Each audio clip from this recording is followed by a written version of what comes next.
चाह नहीं सुरवाला के गहनों में मैं गूथा जाऊं, चाह नहीं प्रेमी माला में बिद प्यारी को ललचाऊं। मुझे तोड़ लेना वनमाली, उस पथ पर तुम देना फेंक, मातृभूमि पर शीश चढ़ाने जिस पथ पर जाएं वीर अनेक। नमस्कार, स्वागत है आप सभी का डीडी न्यूज पर एक भारत श्रेष्ठ भारत के इस खास कार्यक्रम में। हमेशा की तरह मैं हूं आपके साथ मनीष वाजपेयी, और आज अपने इस खास कार्यक्रम में बात हम करने वाले हैं उस फीलिंग की, उस भावना की, जिस भावना के वशीभूत होकर न जाने कितने नौजवान युवाओं ने, युवतियों ने, देश के जनमानस ने अपना सर्वस्व न्यौछावर किया सिर्फ और सिर्फ मातृभूमि की सेवा के लिए। और ये अप्रतिम साहस, शौर्य और वीरता की वो गाथा है जो रहती दुनिया तलक न केवल याद की जाएगी बल्कि स्वर्णाक्षरों में इसका नाम अंकित रहेगा। और जब भी इन स्वर्णाक्षरों से कोई रूबरू होगा तो वो भी अपने आप को देशभक्त की इस भावना से ओतप्रोत पाएगा।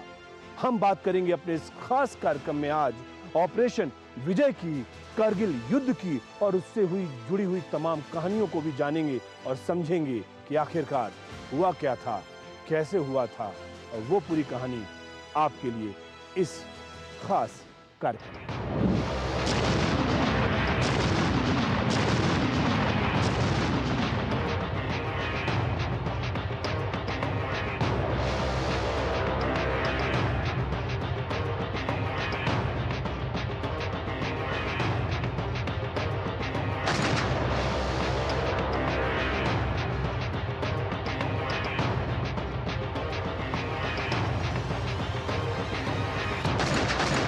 कारगिल वॉर मेमोरियल जहाँ पे हम अभी हैं, ये 2004 को यहाँ पे जो कारगिल वॉर में 545 जिन्होंने अपनी जान की आहुति दी है, उनको जो है रेस्पेक्ट देने के लिए, श्रद्धांजलि देने के लिए और नमन देने के लिए यहाँ पे Dras sub division Kargil district के अंदर कारगिल वॉर मेमोरियल स्थित है।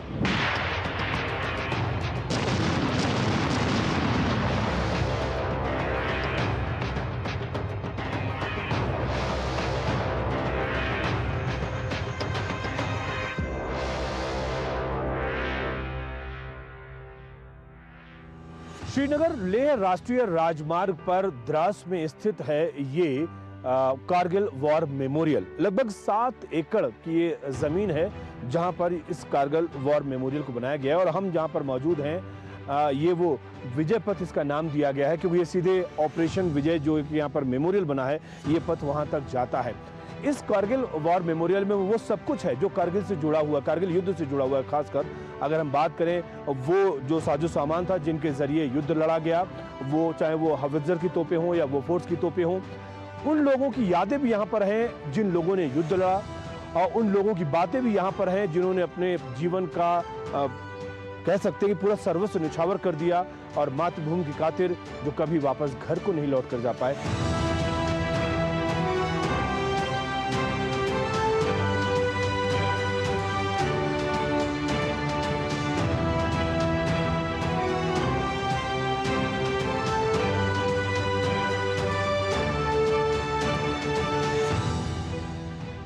चुक्कर करे सलाम ने जिनके मुकद्दर में यह मुकाम आता है।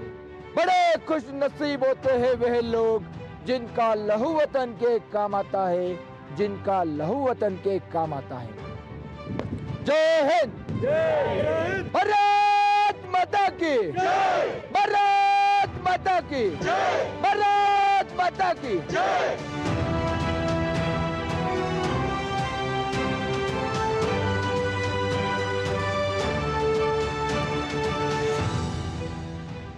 वाकई में बहुत खुश हूँ और बहुत प्रसन्न हूँ, और ये बहुत अच्छे से उन्होंने ये सब मेंटेन किया है। सारे जो शहीद हुए हैं उनके नाम वगैरह यहाँ लिखे हैं, उनकी प्रतिकृतियाँ है, वो बहुत अच्छा लग रहा है, इंस्पायरिंग है। I am feeling so proud, and we all are very thankful for the soldiers who sacrificed their life for this nation, and I know how the soldiers' life is so tough. War memorial में आने के बाद इसका story जब सुना तभी एक ही बात मन में आई, तो ऐसा है, फरिश्तों को भी नहीं मिलता ये वो जज्बा है इंसानी, नसीबा साथ है इनकी वही देते हैं कुर्बानी। मनोज कुमार पांडे हो या कैप्टन विक्रम बात्रा, योगेंद्र सिंह यादव या राइफलमैन संजय कुमार, 527 सोल्जर्स ने इस कारगिल के लिए जो हुतात्मा शहीद हुए हैं उनको हमारी सब सिविलियन की तरफ से श्रद्धांजलि और कृतज्ञतापूर्वक सलाम।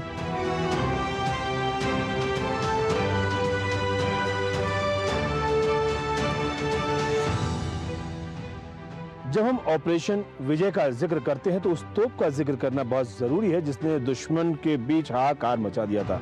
जी हाँ, बोफोर्स की वो तोप जिसने लगभग 2.5 लाख तक गोले दागे हैं, और इतने गोले दागने के बीच तो उसके बाद तो आप जानते हैं फिर उनका हश्र क्या हुआ। ये वो बोफोर्स तोप जो कि आप देख रहे हैं, और इस कारगिल वॉर मेमोरियल में ये तोप भी रखी हुई है। लोग आगे देखते हैं आके और इसके लोहे को सलाम करते हैं कि वाकई इसने जो उस समय काम किया। और उसकी वजह भी यही थी कि ये तोपें वहां पर उस वक्त जिस समय का ये जिक्र हो रहा है ऑपरेशन विजय का टाइम, उस समय ये तोपें यहाँ पर लगी हुई थी और इन्होंने जबरदस्त तरीके से दुश्मन की सेना के छक्के छुटा दिए थे। इसके बारे में और भी कुछ ज्यादा जानकारी हम लेते हैं यहाँ पर।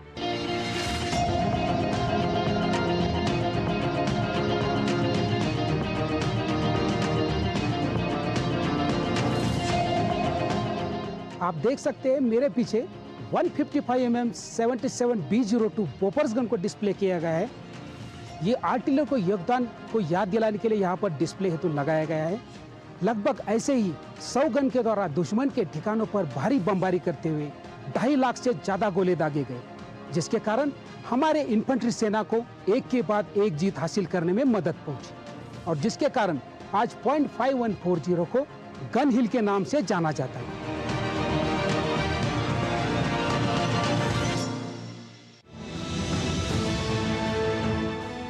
ये वीर भूमि है, स्मारक वीर भूमि का, यानी कि वीरों की भूमि। वैसे तो इस पूरे इलाके को हम वीरों की भूमि कह सकते हैं, लेकिन इस वीर भूमि को स्पेशली इसलिए यहाँ पर डेडिकेट किया गया है क्योंकि यहाँ पर 1947 से लेकर अब तक जिन तमाम लोगों ने अपना जीवन बलिदान कर दिया है, या यूं कह सकते हैं कि अपना सुप्रीम सेक्रीफाइस दिया हुआ है, उनके यहाँ पर स्मारक मौजूद हैं। और फिलहाल ये संख्या यहाँ पर जिनके स्मारक यहाँ पर है, ये संख्या 401 है। और यहाँ पर जब भी हम आते हैं या जितने भी यहाँ पर विजिटर्स आते हैं, जो भी कह सकते हैं कि श्रद्धा भाव जो उनके अंदर होती है वो ठीक उस तरह से ही दिखती है जैसे वो किसी पूजा स्थल पर जा रहे हों। और बात भी सही है क्योंकि ये किसी पूजा स्थल से कम नहीं है। हम सुरक्षित हैं इसलिए क्योंकि इन्होंने अपना सर्वस्व न्यौछावर किया है सीमाओं को सुरक्षित करने को लेकर। और जाहिर सी बात है, जब सीमाएं सुरक्षित हैं तो ही तो हम सुरक्षित हैं। और इसीलिए इन तमाम लोगों को न केवल नमन और वंदन है, बल्कि तमाम ऐसे लोग हैं जो प्रातः स्मरणीय हैं और पूजनीय भी हैं।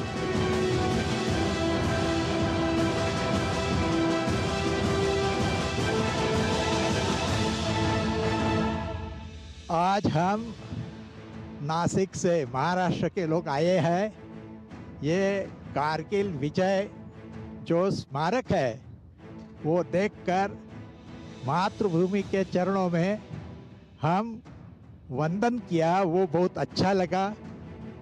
ये जो इधर के सैनिक है जो इधर कठिन परिस्थिति में काम कर रहे हैं, जब इधर 10-10 फुट का जो बर्फ रहता है उसमें भी काम करते हैं, और हमको ऐसा आज लग रहा है हम जीवित हैं क्योंकि ये इधर काम कर रहे हैं। हम बहुत खुशियों में रहते हैं, तो हमको पता नहीं चलता कि हम किसके वजह से हम जी रहे हैं। लेकिन ये जो सैनिक इधर काम कर रहे हैं, उनकी मातृभूमि के चरणों में जो साधना चल रही है, उसके लिए मैं शतशः नमन करता हूँ।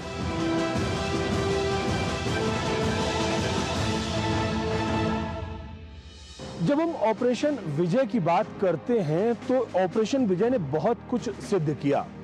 ये तो बात जग जाहिर है कि किस तरीके से भारत ने विपरीत परिस्थितियों में न केवल वो युद्ध जीता, बल्कि भारत के जवानों ने किस तरीके से अदम्य साहस और शौर्यता का परिचय दिया, क्योंकि बहुत आसान नहीं था उस युद्ध को जीतना। क्योंकि अगर हम भौगोलिक दृष्टिकोण से देखते, अगर हम परिस्थितियों को देखते, तो हम कहीं ना कहीं नुकसान में थे, यानी कि हम नीचे थे और जो दुश्मन था वो ऊपर था, और नीचे से ऊपर तक चढ़ना अपने आप में बहुत मुश्किल था।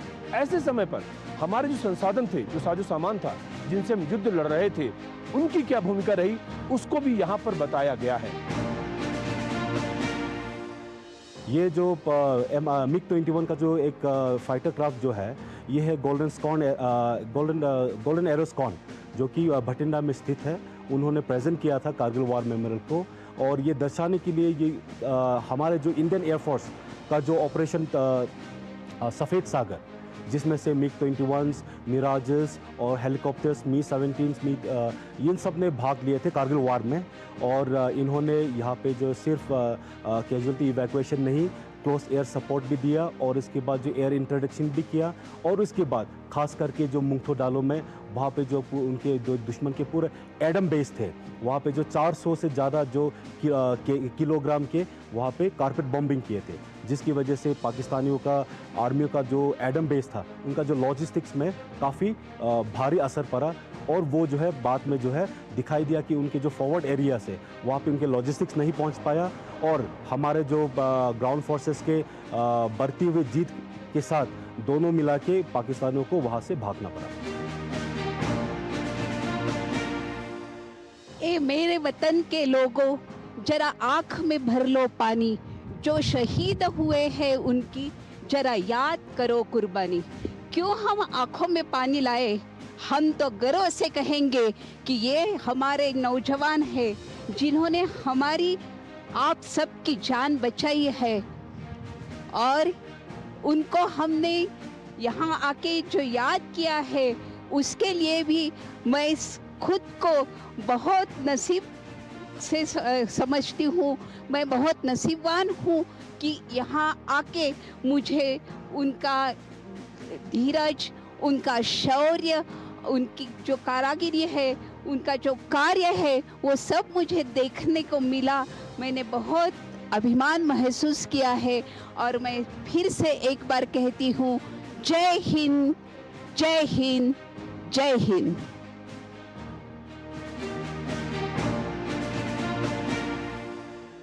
आयुध अनुसंधान विकास संस्थान यानी कि ARDE और आयुध कारखानों द्वारा विकसित 75/24 पैक हवित्जर हल्के वजन की तोप है।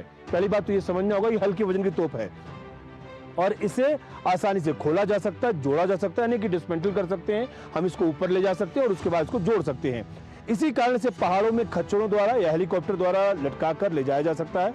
और इस हथियार ने 1971 के युद्ध में भीषण गोलाबारी की, और 1999 यानी कि 1999 में ऑपरेशन विजय में भी अपना लोहा बनवाया। इस हथियार ने नियंत्रण रेखा पर आग और विस्फोटकों की बारिश करते हुए दुश्मन के बीच प्रलय मचा दी थी। तो ये इस हवित्जर तोप की खासियत है, और वो यहाँ पर रखी हुई है। अब अगर हम तकनीकी दृष्टिकोण से देखें तो भारत अब बहुत मजबूत स्थिति में है। भारत इस कदर मजबूत स्थिति में है कि अब आयुध सामानों का हम एक्सपोर्ट कर रहे हैं। मेड इन इंडिया की धूम है, और हम हर तरीके से अपने आप को आत्मनिर्भर बना रहे हैं, और आयुध क्षेत्र के मामले में भी भारत आत्मनिर्भर हो रहा है। लेकिन 1999 में ये स्थिति ऐसी नहीं थी।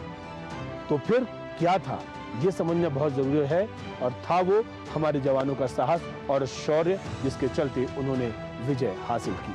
यहाँ पे जो है बोफोर्स का एक रेप्लिका है, साथ ही यहाँ पे जो है एक पैक हवित्जर का जो 2 हवित्जर गन्स लगी हुई है। इसको यहाँ पे इसलिए रखा गया है ताकि जो है आर्टिलरी का जो योगदान था कारगिल वॉर में, उन्होंने जो है पूरे बैटल ऑफ 5140 जो कि गन हिल के नाम से जाना जाता है, उसमें से आर्टिलरी का ऐसा योगदान था कि जो पत्थर के बीच में जो छुपे हुए थे, जो बिल्कुल डिफेंस को स्ट्रॉन्ग करके जो दुश्मन का जो फौज था, उनको जो है उनके ऊपर जो 2.5 लाख से भी ज़्यादा गोला डाल के वहाँ पे डिफेंस, अपना जो ग्राउंड ट्रूप्स, जो इन्फेंट्री, वहाँ पे पहुँचने से पहले दुश्मन का जो बंकर, फोर्टिफिकेशंस प्लस जो फील्ड डिफेंसेस थे, उनको जो है सॉफ्टन करके, जिसकी वजह से जो ग्राउंड फोर्सेस है वहाँ पे जाके ग्राउंड को दोबारा कैप्चर करना पड़ा। एक एक जवान की अपनी कहानी है, एक एक रात की अपनी कहानी है, एक एक घटना पर पूरी गाथा लिखी जा सकती है, और वो गाथा वाकई हर किसी को प्रेरणा भी दे सकती है। और ये लगातार हम आपको बता भी रहे हैं और आपको सुना भी रहे हैं। एक छोटा सा ब्रेक यहाँ पर लेते हैं, और ब्रेक के बाद वो तुरंत लौट कर आते हैं। कहीं मत जाइए, मिलते हैं बस इस छोटे से ब्रेक के बाद।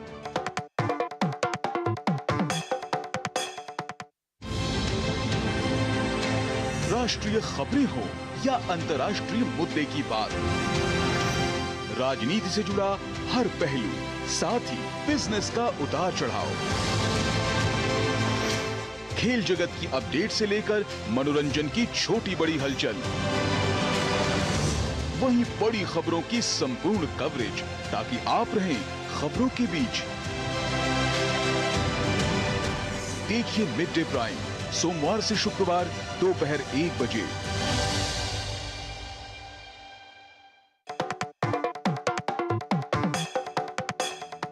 Welcome back. ब्रेक के बाद एक बार फिर से आप सभी का स्वागत है।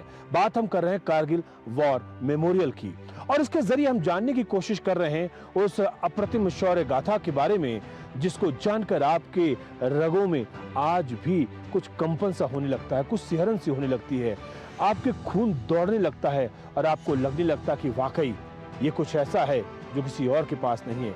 जिसके नसीब में ये आया, वाकई वही आज हमारे दिलों में, हर किसी के दिलों में बस चुका है। और ऐसी तमाम कहानियां इस कार्यक्रम में हम आपको सुना रहे हैं और बता रहे हैं। राम राम साहब, श्रीमान वीर गाथा शुरू करने की अनुमति चाहता हूं। राम राम साहब, शहीदों की चिताओं पर लगेंगे हर बरस मेले, वतन पर मरने वालों का यही बाकी निशा होगा।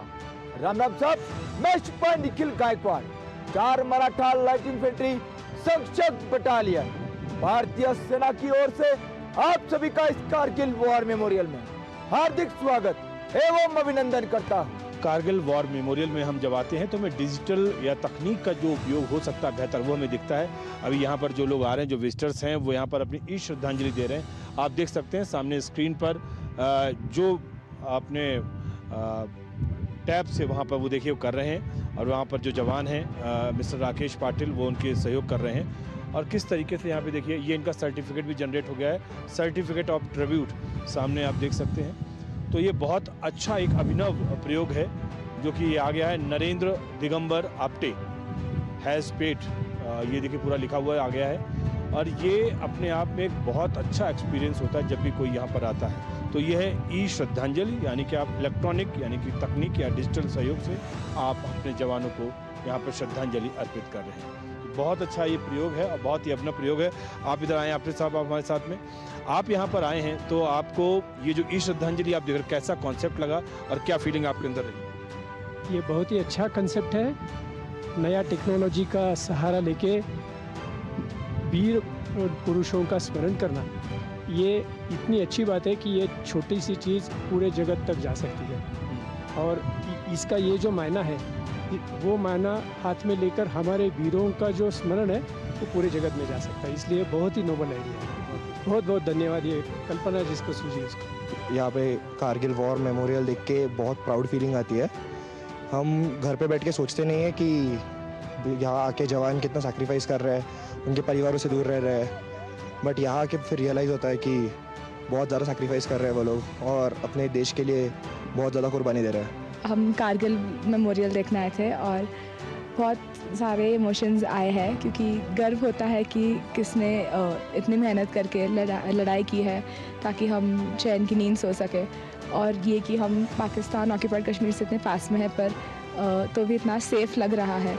आई think it's hats off to the Indian army that वो इतना अचीव कर पाए हैं ताकि हम सेफ रह सकें। QR कोड के जरिए कैसे आपको जानकारी मिल सकती है कारगिल वॉर मेमोरियल में अलग अलग जगहों की, जिन चीज़ों के बारे में आप जानना चाहते हैं, और अच्छा इस्तेमाल किया गया QR कोड का। यहाँ पर हम इस समय मौजूद हैं और ये QR कोड यहाँ पर अपने सामने आप देख रहे हैं। हमारे साथ में मेजर एल थॉमसन मौजूद हैं जो कि हमें जानकारी देंगे कैसे QR कोड का हमें इस्तेमाल करना है। सर, आप प्लीज़ बताएं कि कैसे हमें QR कोड का इस्तेमाल करना है, उसके बारे में बताएं। इससे पहले मैं आपको दिखा दूं इसका जो प्रोसीजर है। मैं कहना चाहता हूं कि यहाँ पे वॉर मेमोरियल में 17 लोकेशंस पे 17 QR कोड्स लगी हुई है, जिसमें से यहाँ पे जो नंबर 9 है जो कि फ़ोटो गैलरी है, जो एक उसका एक हिस्सा है। और इसका जो तरीका है काफ़ी सिंपल है। कोई भी विजिटर्स अपने मोबाइल फ़ोन से इसको जो है कैमरा के थ्रू स्कैन करके, ऐसे स्कैन करने के बाद जो लिंक आएंगे उसको क्लिक करेंगे। क्लिक करने के बाद यहाँ पे एक इंटरफेस आता है जिसमें से 2 ऑप्शंस होंगे, हिंदी और इंग्लिश। यहाँ पे जो है क्लिक करने पर इस रूम पे जितना भी जो आर्टिफैक्ट्स है, टेरेन मॉडल्स है और जितना भी जो बैटल का ब्रीफ है, वो जो है हिंदी और इंग्लिश के ऑडियो में आपको गाइड सुनने को मिलेगा। प्लेन हिंदी। यस, और ये है हिंदी। फोटो गैलरी, वीरता की प्रतिध्वनि। अब आप उस आभायुक्त कक्ष में कदम रखते हैं जहां मानो समय इतिहास के कुछ पलों में रुक सा गया है। हट ऑफ रिमेम्बरेंस के इस हिस्से में फोटो गैलरी है जो ऑपरेशन वाकई तो हम ये देख रहे हैं कि ये शुरू हो गया है यहाँ पर। वाकई बहुत अच्छा है और ये पूरी की पूरी कहानी यहाँ पर आपको अपने मोबाइल पर सुनने को मिल सकती है और ये बहुत अच्छी बात है क्योंकि आपको किसी गाइड की ज़रूरत नहीं है। Each and everything in your mobile, तो बहुत अच्छा है।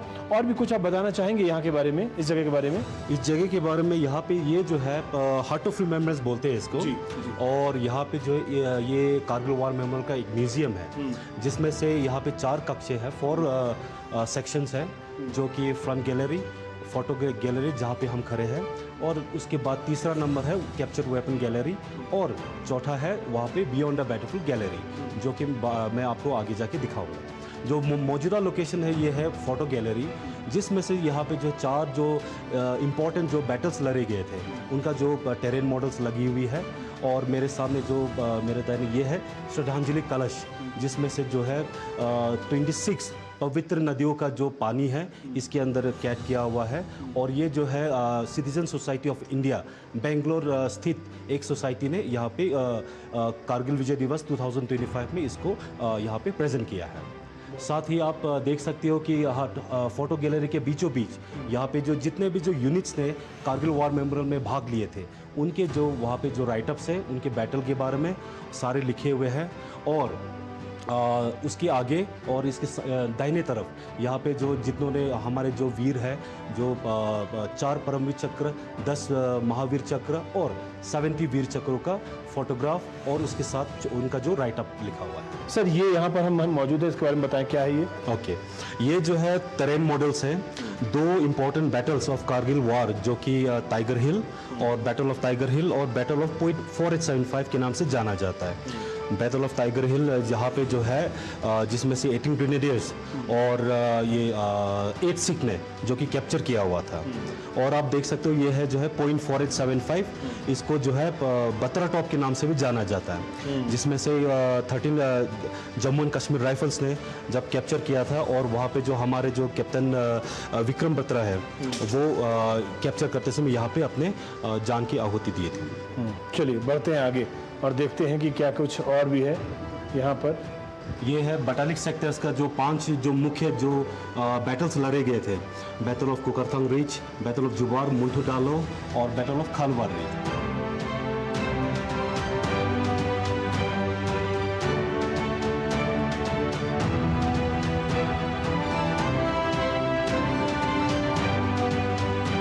इन हवाओं में, इन फिजाओं में, इन तमाम वादियों में वीरता के वो किस्से आज भी गूंज रहे हैं जिनको गुजरे हुए जमाना बीत रहा है।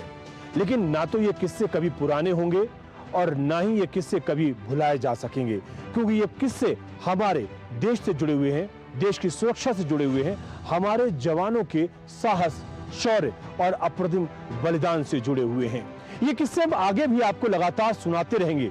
ये किस्से सुनना भी जरूरी है और ये किस्से सुनाना भी जरूरी है, इनको समझना भी जरूरी है और इनको जानना भी जरूरी है, क्योंकि अगर आप देश को प्रेम करते हैं तो देश पर न्यौछावर होने वालों की कहानियां आपके जहन में कुछ उस तरह से बसी होनी चाहिए जैसे आपके धार्मिक ग्रंथ के श्लोक या आयतें बसी होती हैं। तो फिलहाल इस कार्यक्रम में इतना ही, दीजिए मुझे इजाजत, लेकिन इस वायदे के साथ कि फिर होगी आपसे मुलाकात। तब तक के लिए नमस्कार।